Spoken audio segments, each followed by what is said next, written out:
नमस्कार, जय जिनेंद्र, सत श्री अकाल। आशा करता हूँ आप सभी लोग स्वस्थ होंगे और कोरोना से मुक्त होंगे। दोस्तों, अभी तक हमारा जो लड़ाई थी लॉकडाउन में, वो उसमें सबसे बड़ा हथियार था हमारी सोशल डिस्टेंसिंग, सामाजिक दूरी। लेकिन अब हम अनलॉक की तरफ बढ़ रहे हैं और अनलॉक आने वाले दिनों में और हमें ज्यादा छूट मिलेगी, हमारे बीच की दूरी और कम होगी, क्योंकि जैसे जैसे ट्रेन, बसें और दुकानें, मॉल, पूजा स्थल खुलेंगे तो आदमी एक दूसरे के नजदीक आएगा, और जैसे जैसे एक दूसरे के नजदीक आएगा तो कोरोना के फैलने की उतनी ही संभावनाएं बढ़ेगी और हमारे ऊपर उतना ही ज्यादा खतरा होगा और हमारी जिम्मेवारी भी बढ़ जाएगी कि हम सावधानी बरतें। तो जैसा मैंने कहा कि लॉकडाउन में हमारा सबसे बड़ा हथियार था सोशल डिस्टेंसिंग या सामाजिक दूरी, और अनलॉक में अब हमारा सबसे बड़ा हथियार होगा मास्क। ये मास्क के बारे में इसलिए मैं आज आपसे थोड़ी बातचीत करना चाहूंगा। तो जो काम सोशल डिस्टेंसिंग का लॉकडाउन के समय था, वही काम अब मास्क का अनलॉक में है। मैं खांसता हूं, छींकता हूं या बोलता हूं तो मेरे शरीर में से, मेरे सांस में से, मेरे मुंह में से छोटे छोटे पानी की बूंदें निकलती है, उन्हें हम एरोसोल कहते हैं। इन एरोसोल के साथ मेरे अंदर मौजूद कीटाणु भी, जिनमें कोरोना भी हो सकता है, वो भी चिपक के शरीर से मेरे बाहर आता है। अब ये एरोसोल है, ये होते हैं साइज में 10 माइक्रोमीटर से लगा के 10 नैनोमीटर तक। माइक्रोमीटर क्या होता है? 1 मीटर का 1 लाखवां भाग, और नैनोमीटर क्या है? 1 मीटर का 10 करोड़वां भाग। तो इन पार्टिकल या एरोसोल का साइज इतना छोटा होता है, और जब मैं खांसूंगा तो इनमें भी जो बड़े साइज के एरोसोल हैं, जिनका की साइज 10 माइक्रोमीटर से लगा के 1 माइक्रोमीटर है, वो तो थोड़ी दूर पहुंच भी नहीं पाते, उससे पहले ही ग्रेविटी से नीचे बैठ जाते हैं। दूसरा आदमी जो कि मेरे से 1 मीटर दूर खड़ा है, वहां तक पहुंचने वाले एरोसोल का साइज होता है 1 माइक्रोमीटर से लगा के 100 नैनोमीटर तक या उससे भी छोटे। उनको हमें मास्क से रोकने की जरूरत है। तो मास्क इनको रोकने का कैसे काम करेगा?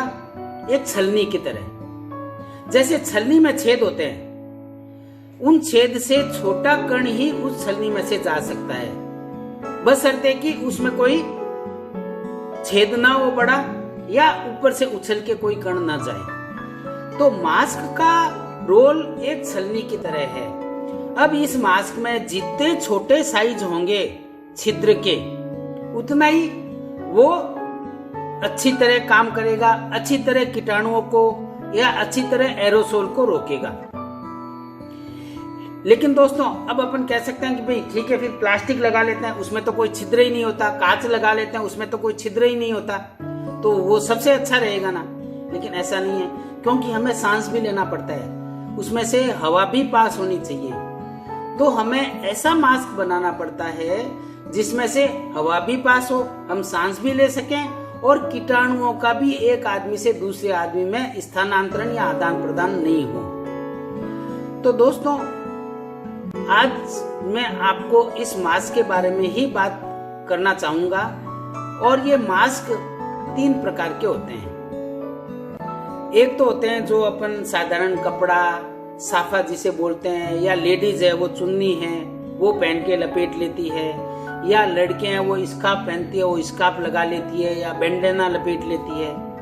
ये तो हो गए घर के बने हुए मास्क। दूसरे आते हैं, उन्हें हम बोलते हैं सर्जिकल मास्क, और तीसरे होते हैं जिन्हें हम बोलते हैं N95 या रेस्पिरेटर। तो मेरा आज बातचीत का जो मेन उद्देश्य ये है कि मैं आपको वो घर के बने हुए मास्क के एडवांटेज और डिसएडवांटेज बनाऊंगा, और उनको अपन कैसे पहने कि हमें उनसे ज्यादा से ज्यादा फायदा मिल सके।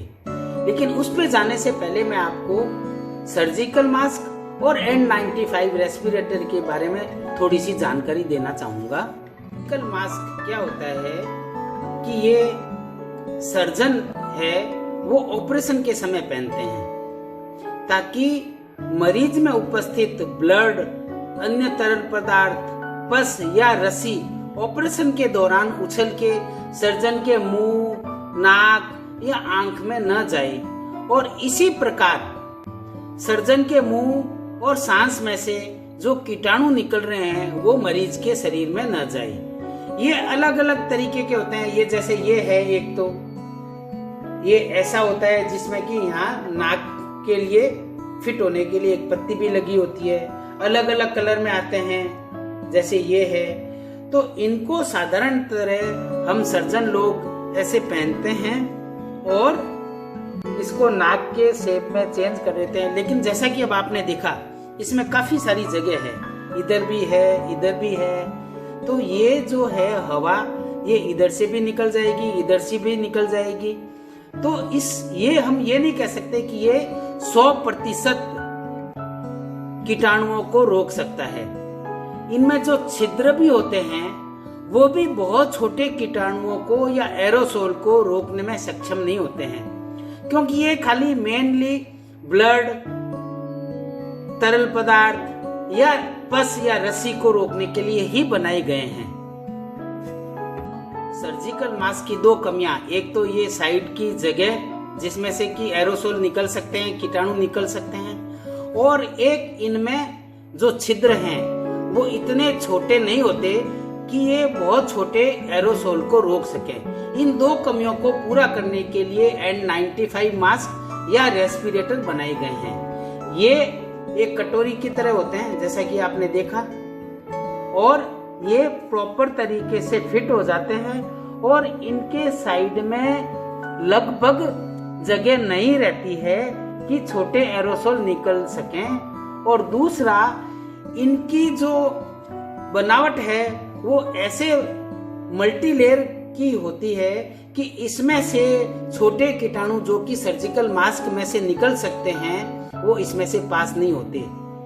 लेकिन जैसा कि इसका नाम क्या है, N95 मतलब कि यह 95% कीटाणुओं को जिनका की साइज 0.3 माइक्रोमीटर होता है उनको ही रोक सकता है। इससे छोटे कीटाणुओं को ये भी नहीं रोक सकता। तो 100% सुरक्षित ये N95 मास्क या रेस्पिरेटर भी नहीं है। अच्छा, इनके बारे में ये बता दूं कि अलग अलग साइज, कलर के आते हैं और ये हम हर आदमी के हिसाब से होते हैं साइज, ताकि ये अच्छी तरह फिट हो जाए। और कुछ ऐसी शेप के भी आते हैं जिनमें कि ये एक वाल्व लगा होता है। दोस्तों, इसके बारे में भी बता दूं कि ये वाल्व इसलिए होता है कि इसमें से हवा जो है आसानी से निकल सकती है। तो इनको मेनली इंडस्ट्रीज यूज में जो मजदूर काम करते हैं, जहाँ धूल मिट्टी या अन्य टॉक्सिक मटेरियल निकलते हैं, उनके लिए बनाया गया है ताकि वो यहाँ से सांस ले सकें और हवा का आदान प्रदान अच्छा रहे। लेकिन ये वाल्व इसकी क्षमता को भी घटाते हैं, क्योंकि इसमें से छोटे कीटाणु पास हो सकते हैं। तो ये वाल्व वाले मास्क जो बिना वाल्व वाले मास्क है उनसे क्षमता में थोड़े कम होते हैं। ये आप बात ध्यान रखना। दोस्तों, इन N95 मास्क में यह बात ध्यान रखने की है कि क्योंकि इनके छिद्र बहुत छोटे होते हैं तो हवा का आदान प्रदान भी उतना ही कम होगा। तो वो मरीज जिनके की सांस की दिक्कत है या जिनको हार्ट की दिक्कत है और उसके कारण उनको सांस लेने में दिक्कत होती है, या छोटे बच्चे जो कि 2-3 साल से छोटी उम्र के हैं, या जिन्होंने दाढ़ी बढ़ा रखी है, उनमें यह मास्क डॉक्टर की सलाह के बिना काम में नहीं लेना चाहिए। दाढ़ी वालों का तो खाली मैं इसलिए बोल रहा हूँ कि दाढ़ी आने के कारण ये जो सील है ये काम नहीं करेगी, इसलिए दाढ़ी वालों के लिए ये ज्यादा उपयोगी नहीं है। इस टाइप के लोगों के लिए ये वाल्व वाले मास्क कुछ ज्यादा उपयोगी हो सकते हैं, क्योंकि इसमें सांस का या वायु का आदान प्रदान थोड़ा अच्छा रहता है, लेकिन जैसा कि मैंने बताया इनकी क्षमता बिना वाल्व वालों से कम होती है। लेकिन फिर भी इन मरीजों को डॉक्टर की सलाह के बिना ये N95 मास्क या रेस्पिरेटर को काम में नहीं लेना चाहिए। अब बात करते हैं घरेलू मास्क या होममेड मास्क की। आपने देखा होगा ज्यादातर लोग ऐसा साफा या मफलर लटका के रखते हैं और इसी को अपने नाक के चारों ओर लपेट लेते हैं इस प्रकार से। ऐसे ही लेडीज हैं वो चुनरी को लपेट लेती हैं और कुछ लोग ऐसे रुमाल को भी ऐसे लपेट के रखते हैं। दोस्तों, जैसा कि मैंने कहा मास्क एक छलनी है, तो इन कपड़ों की क्षमता भी इनमें उपस्थित छिद्रों पर निर्भर करती है। जितना बड़ा छिद्र होगा इसमें उतनी उसकी एरोसोल छानने की क्षमता कम होगी। जितने छिद्र छोटे होंगे उसकी एरोसोल रोकने की क्षमता उतनी ही ज्यादा होगी। अब कपड़े आते हैं, ये होते हैं दो प्रकार के, एक तो है ये कॉटन और एक है ये सिंथेटिक। तो कॉटन का कपड़ा तो केवल छलनी का ही काम करता है, मतलब छानने का काम करता है। लेकिन जो सिंथेटिक कपड़ा है वो छानने का भी काम करता है और एक इसमें होता है इलेक्ट्रोस्टैटिक फोर्स, जो कि आपने देखा होगा कि जब हम इसको रगड़ते हैं सिंथेटिक कपड़े को तो इसमें चिंगारियां सी निकलती है और एक करंट का एहसास भी होता है कभी कभी, और ये अपने शरीर से ऐसे चिपकने लग जाता है। यही इलेक्ट्रोस्टैटिक फोर्स है और यह इलेक्ट्रोस्टैटिक फोर्स हमें इस मास्क की क्षमता बढ़ाने में भी काम आता है। यह कैसे आता है मैं आपको बताऊंगा। तो सबसे पहले आपको बताऊं कि यदि कोई आदमी केवल ये साफा लपेटता है कॉटन का, तो कृपया वो एक लेयर में न लपेटें, क्योंकि छलनी को हम डबल लेयर करेंगे तो उसकी छानने की क्षमता और बढ़ेगी।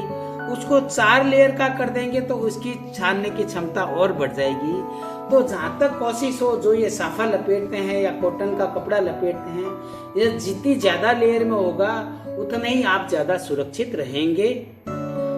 इसी प्रकार लेडीज को बताता हूँ कि ये जो चुन्नियां लपेटती है, यह 1 से अधिक लेयर में लपेटें, 2, 3 या 4 जितनी कर सकते हैं मैक्सिमम करें, ताकि आपके बचाव में ये अच्छी साबित हो। लेकिन इनका नुकसान क्या है दोस्तों, कि ये हम लपेट तो लेते हैं, लेकिन ज्यादातर लोग या तो इसको नाक से नीचे लपेटते हैं या नाक के ऊपर लपेट लिया तो बार बार ऐसे, कभी इसको ऐसे, ये आदत रहती है लोगों में। अब क्योंकि आप जैसा कि जानते हैं जो कीटाणु है जो दूसरे आदमी से यहाँ की आए हैं वो यहाँ रुके हुए हैं, मास्क ने रोक लिया।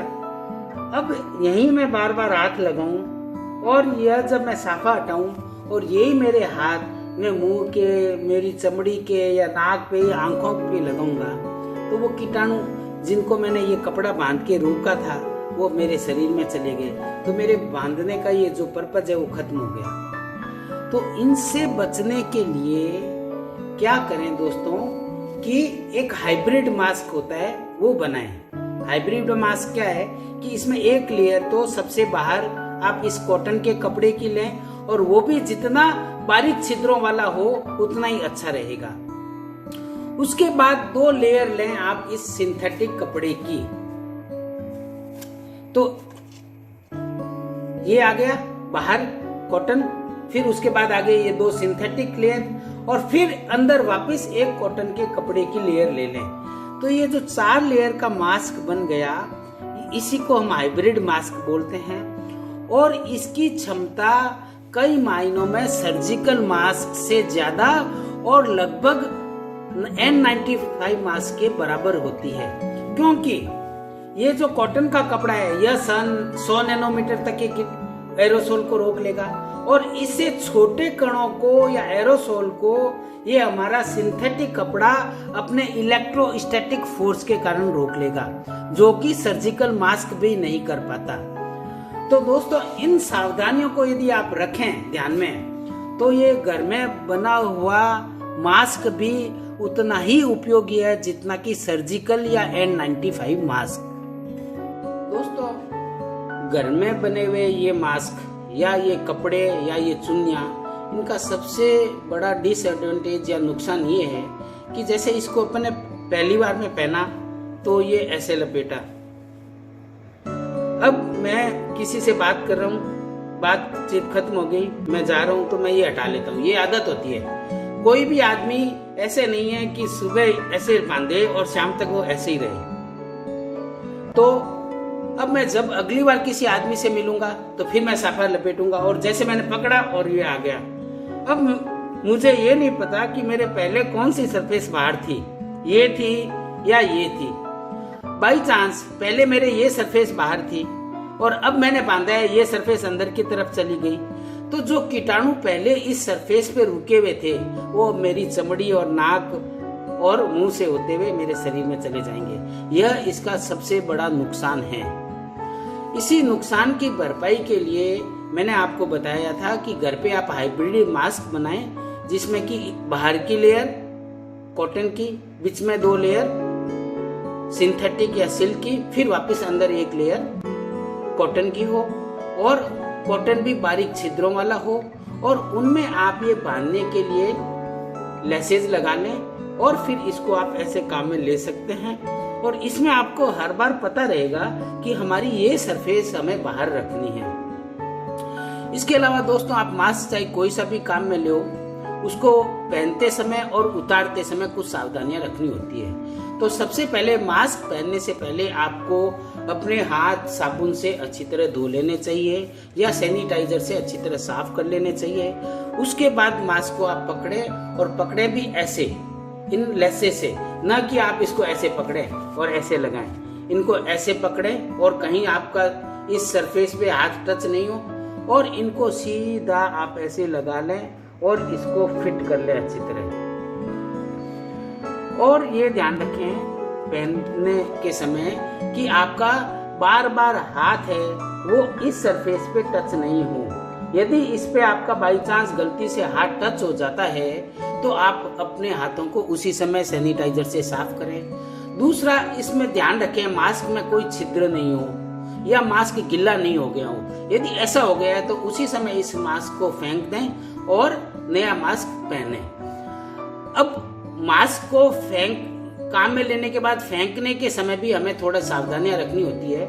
मास्क को उतारते समय सबसे पहले ये सावधानी है कि इसको आप ऐसे नहीं उतारें, यहाँ से पकड़ के इसको आप यहाँ से ऐसे उतारें और इनको एक प्लास्टिक की थैली में डाल के और उस थैली को बांध दें और उस थैली को फिर एक ढक्कनदार डस्टबिन में गिरा दें। इधर उधर नहीं गिराएं क्योंकि इसकी सरफेस पे संक्रमण है, कीटाणु है जो किसी और में फैल सकते हैं। तो दोस्तों, आज मेरा जो मेन पर्पस था कि हम घरेलू मास्क या साफा या चुन्नी इन चीजों को कैसे उपयोग लें कि हमें नुकसान की जगह फायदा पहुंचाए।